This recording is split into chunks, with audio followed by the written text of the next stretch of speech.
Zarnoff, the man without a country, mystery figure of 7 nations, master spy.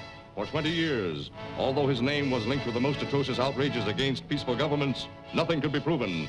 Zarnoff, the most hated man on earth. From where did he come? Where did he go? No one knew. His appearance in any country meant always trouble. His gigantic spy ring encircled the earth. His agents were everywhere. Powerful, democratic America was not overlooked by Zarnoff. The parade of events gives you a reenactment of Nicholas Zarnoff's capture.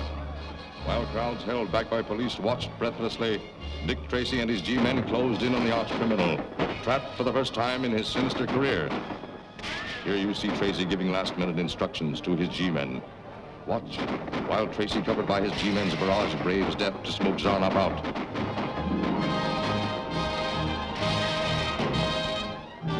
Blinded by the tear gas, Nicholas Zarnoff had only one alternative: surrender. And a few moments later, he was in the custody of the Federal Bureau of Investigation. In this building on October 22nd, Zarnoff was found guilty. Judge Stoddard passes the sentence. Nicholas Zarnoff, under the state law of California, the court sentences you to death by lethal gas. And may God have mercy on your soul. In closing, let us hear from the man responsible for Zarnoff's capture. Dick Tracy of the Federal Bureau of Investigation. Nicholas Zarnoff was like a rat, gnawing at the foundations of democracy. Like any other rat carrying germs of plague and disease, he had to be exterminated. I sincerely hope that his execution on June 14th will serve as a warning to any other spies or troublemakers who might think America is easy pickings.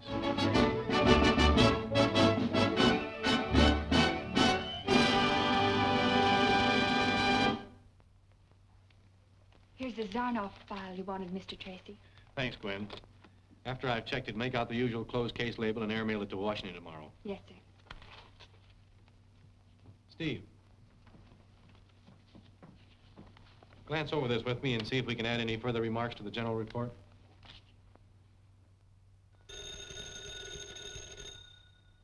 Hello, Tracy speaking. Zarnoff has requested to speak to you. I guess thinking of his execution tomorrow has loosened him up. Good, I'll be right over. Keep this file open. Zarnoff wants to talk to me.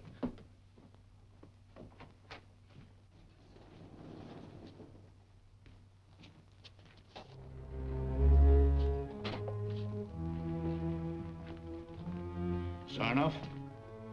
Can I not speak to Mr. Tracy alone? We'll be up the line in the guard room.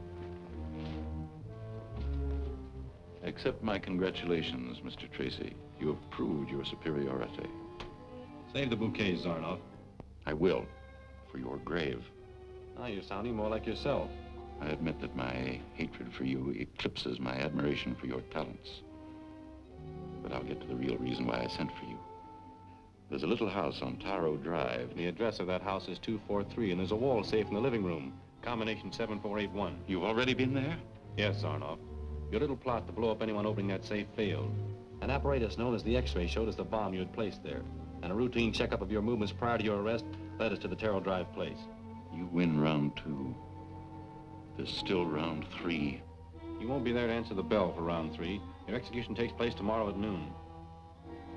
Do you think I'm afraid of death? No, Zarnoff. You probably hold the same contempt for death that you held for the lives of others. Warden.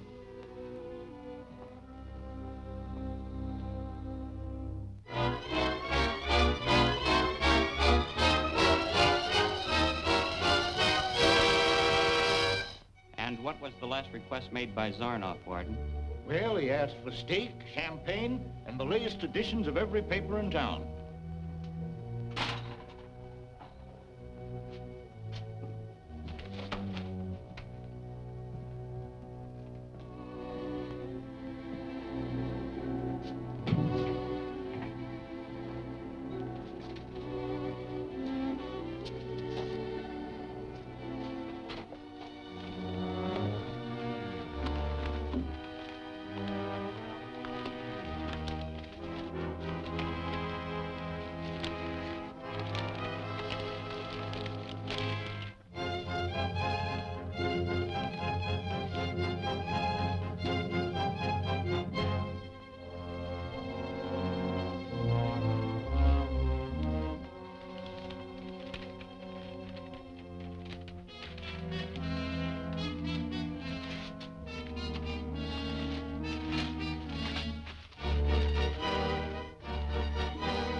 Zarnoff.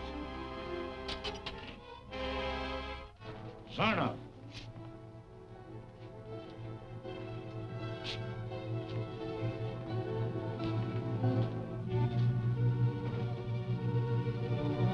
It's 12 o'clock. Should be all over with Zarnoff in a few seconds. Hello, city desk. Zarnoff went to the lethal chamber without saying a word. 10 minutes later, the prison doctor pronounced him deader than a mackerel. Yeah. They're carting him off in the morgue wagon now.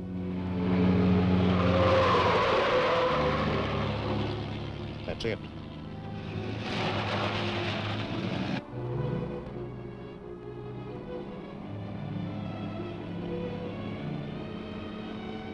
Get to your post. Man.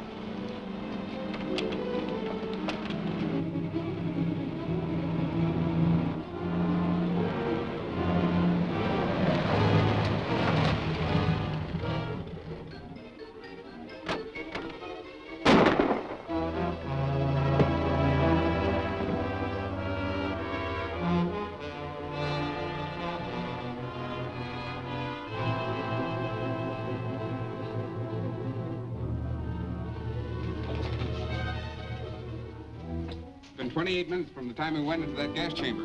Have to work fast.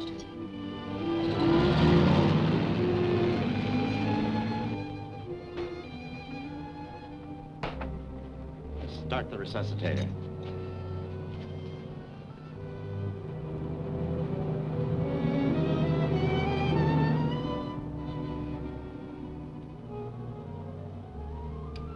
Unless he lives, you don't either. Why, we've done everything possible. A trace of gas in the bloodstream. Why would...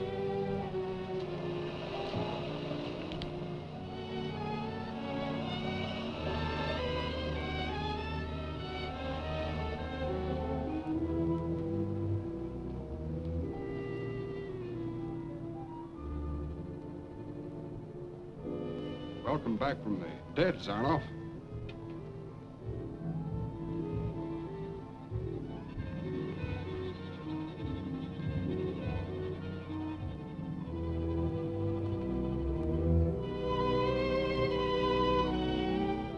What's the matter?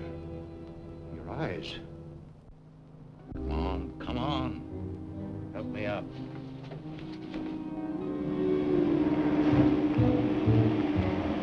I've cheated the law, outwitted the deadly science of the lethal chamber, but at a price no mortal man was ever expected to pay.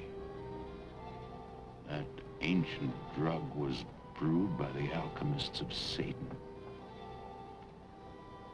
Tracy forced me to it. Tracy must die.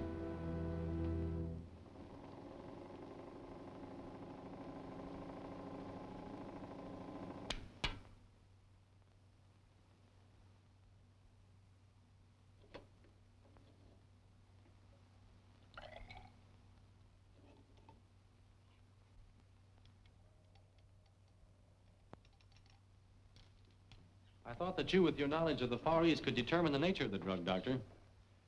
When I found this torn paper and wadded strips of it in Zarnoff's drinking cup, I suspected the use of a drug. Yes, it fits in with Zarnoff's making a special request for all the late editions. Zarnoff certainly picked a clever way to attempt suicide. I'm afraid it wasn't a case of attempted suicide. What do you mean?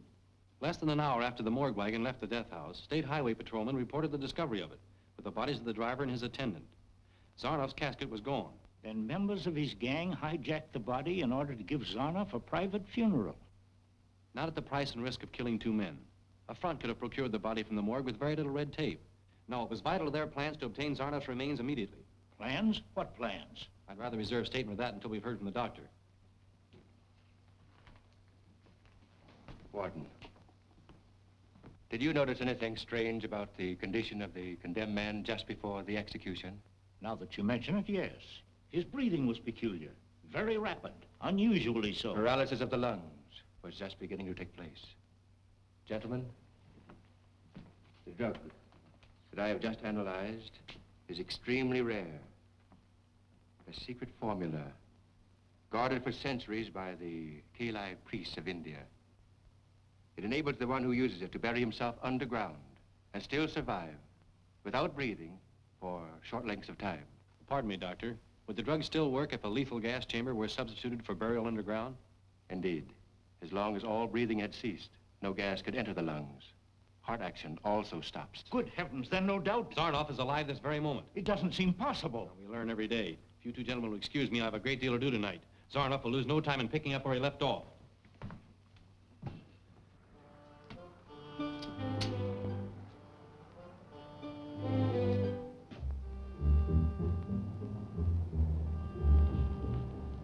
The ink reservoir is right there. How about your night watchman? There's only one, and most of the time he's making his rounds through the rest of the building. How about your other employees? They're all good men. I can give you their records.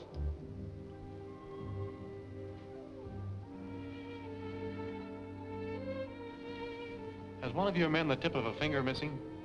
Why, no. Well, look at this. Whoever left that print supported his weight with one hand while he reached into the reservoir with the other.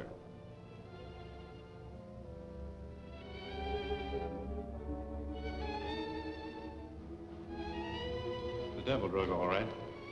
And a nice clue to the man who brought it here. A man with the tip of a finger missing.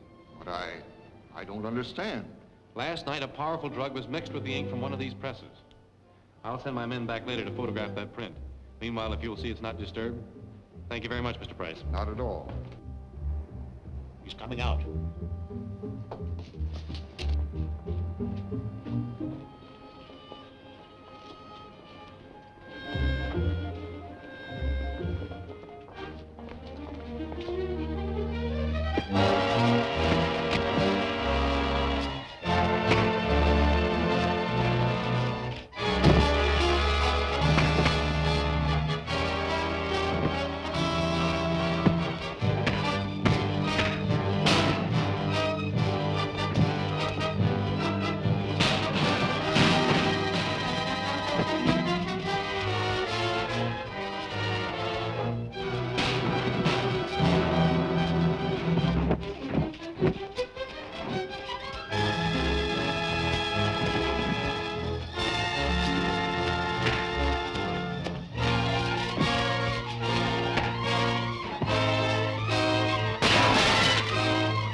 The three powers. To the three powers.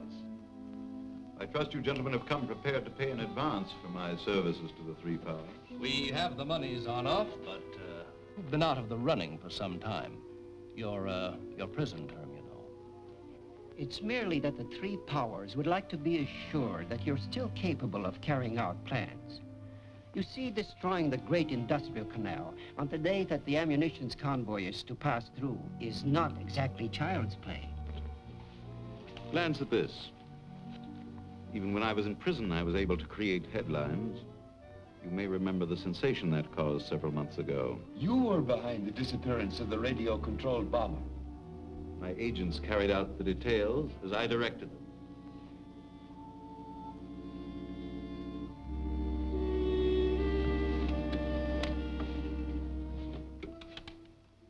Gentlemen, this instrument is actually a powerful shortwave transmitter. The receiving end may be placed in a boat, tank, plane, or anything you like. The operator sits at the controls, and no matter where the receiving apparatus is, it responds to his touch. The television screen enables the operator to see his target. These buttons will release bombs from a plane or detonate any explosive accompanying the receiving equipment. Gentlemen, with a powerful instrument of this kind, it will not be difficult to demolish the key locks of the canal completely. Our report on this, I'm certain, will satisfy the three powers. We'll not question you any further concerning the details of your plan. That's very fortunate, for I shouldn't disclose them in any case.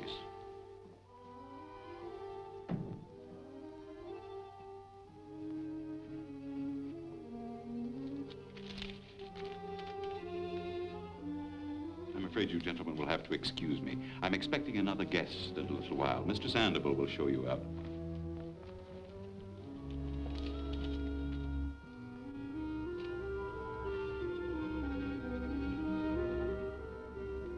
Meeting you under these circumstances is a pleasure, Mr. Tracy. Shall we call this round 3? You didn't bring me all the way here just to kill me, Zarnoff. They could have done that for you in the alley. I like to mix business with pleasure. By that, I'm supposed to presume that you want to exchange my life for government information? Not at all. You die in any case. But there are 2 ways of dying, Mr. Tracy. The hard way and the easy way. What information do you want? The frequency key for decoding government messages. I have an intercepted message here. If you give me the key and it works, your death will be swift. If you'll give me some paper. Untie his hands.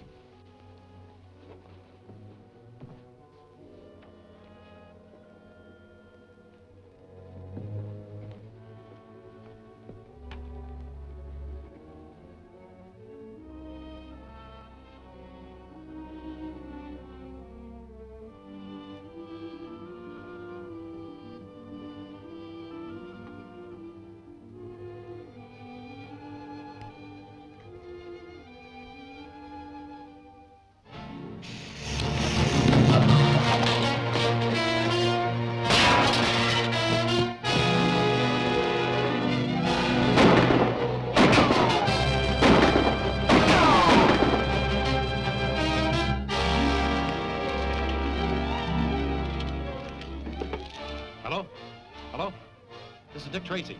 Send all available men to 3109 Riverside Drive. Urgent. 3109 Riverside Drive.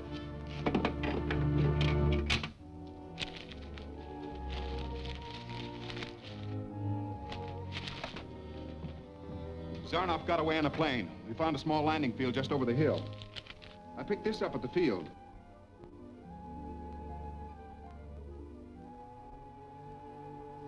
This may be our only clue to where Zarnoff has gone. Steve, you and I are going to the municipal airport. You and your men do what you can here. Right.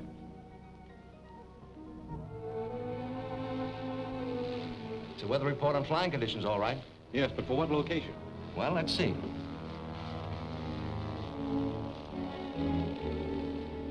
There's a thunderstorm taking place near Brownsville, Texas, but the wind direction doesn't tally. Temperature 82, dew point 76. Here we are. Border Lake City. Every item checks. Border Lake City, the great industrial canal. The international munitions convoy is due to pass through there tomorrow. Exactly. And Zarnoff there is more dangerous than a lighted match in a powder magazine. What time's the next plane take off? In 30 minutes. Good. Thank you very much for your stand. Not at all.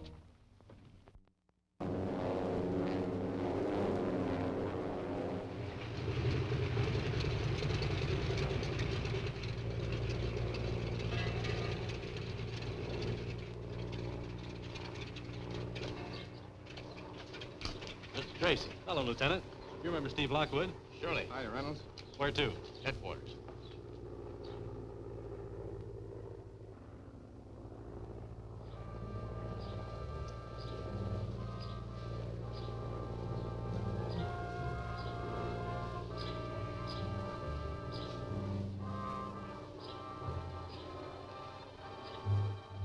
Zarnoff. I was keeping watch out at the airport like you told me, and I saw Tracy and another G-man get out of a plane. Tracy? Then we'd better act at once. Is everything ready at the Cove? Robo's got the radio pickup for the robot down there. The boys are standing by. Fine. You leave at once. Deliver your false message to the Lake Patrol. Then stick around and keep your eye on Tracy. All right. I gotta see the patrol captain. I tell you, it's important. I've got a message to deliver to him. What is it? Oh, I'm a rancher. I live down at the east side of the lake. What's your name? Stokes, sir.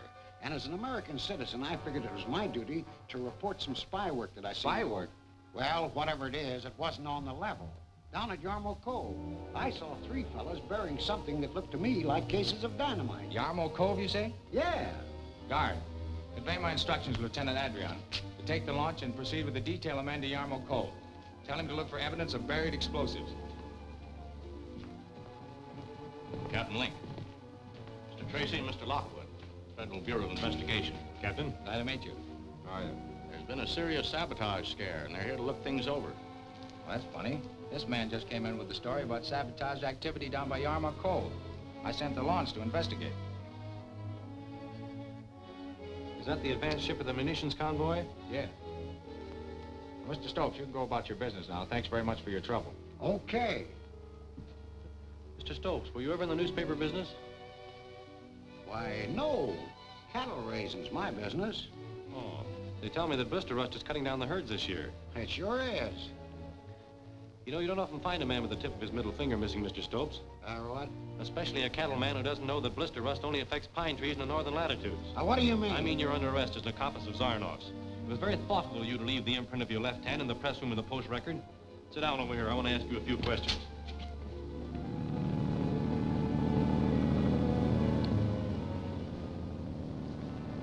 Here they come, boys.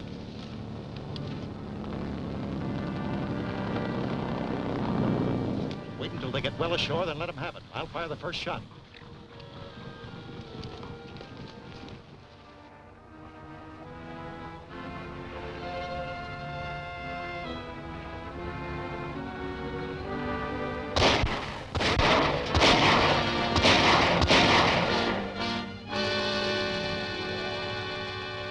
I don't know anything about it. We're wasting good time with this man. One thing sure about that Yarmo Cove story, it's a phony. Your men have either gone on a wild goose chase to get them away from here or into a trap. It'll only take a few minutes to fly over Yarmouth Cove and check up on them. Is there a plane handy? There's an airport right down by the beach. Good. Keep this man under heavy guard and be on the lookout for anything. Zarnoff may be planning to strike at any moment. Come along, Steve.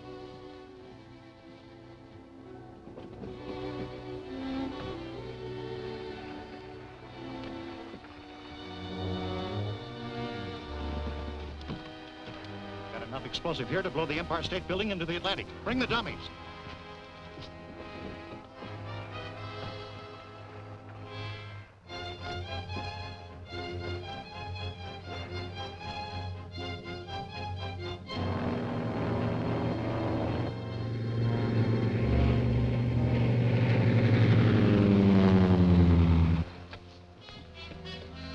All right, boys, clear the boat.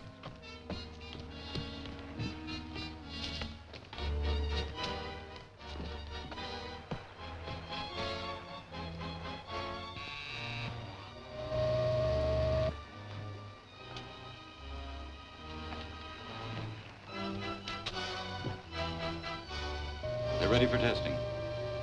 Start the launcher's motor.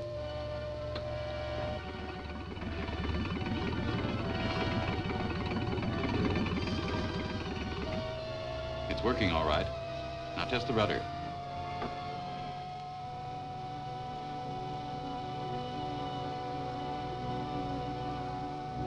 As soon as they push the launch off from shore, head straight for the locks.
Landing.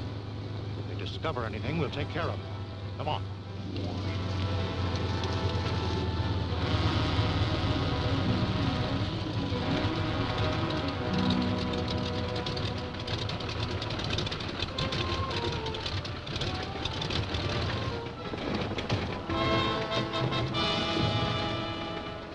Stick with the plane. I'll be right back.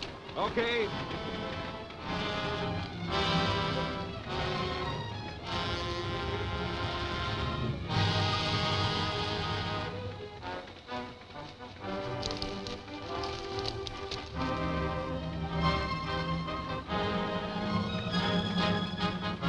One guy coming. When he gets close, you two grab him.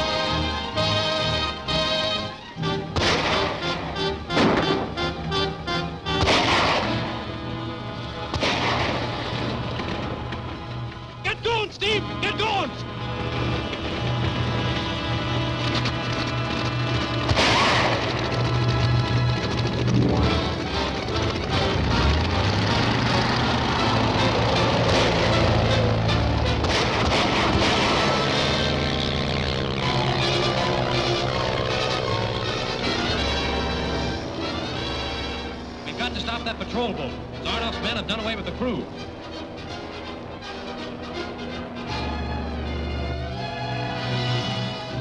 It's a clean sweep to the locks now.